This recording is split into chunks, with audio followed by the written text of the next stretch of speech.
amati nañ bëgte bu baax waaw tey taxaw seetlu la gis nañu justice bi waaw mooy nguur yi fi nekk yëpp justice bi indépendant wul quoi mais dañuy wax ne bu Macky Sall moom moo ci raw quoi ndax liñ gis si bu Macky Sall amaana gisuñu ko ci yeneen yi parce que buñ xoolee nguuru Macky Sall moom amul sax justice bañ naan justice bi indépendant parce que moom moo fi wax ni yenn dossiers yi maa jël sama conco docteur dafa li tax mu leer mooy ñi ànd ak moom def ay ngóor mu ci dem fekk léegi newaat ñi nga xam ne def nañ ngóor yi mën nga dugg ñi ànd ak ñoom kenn du leen yóbbu ci yoon waaye ànd nga ak keneen rek taxaw nga wax rek saaga sax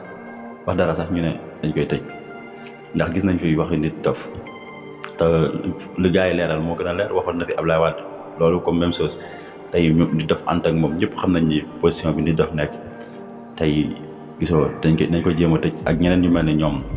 ay ñoom kilifa ñoom Simon ñëpp jaar nañ fi ak ñeneen a ngi ñëwaat ndax dégg nañ ci biir journal bi ñu ne tribunal bu Dakar instant yi dañ ko def grille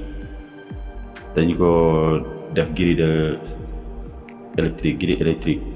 pour gars yi ku ko laal mu maas ak yooyu parce que am na li ñuy waaj mooy waajuñu jàmm ndax bëgg nañoo yëngal Sénégalais yi te bëgg nañoo taxaw ak affrontation am na lu ñu daa xam ne lees wax nekkoon seen taxaw sel di leen jaajëfal bu baax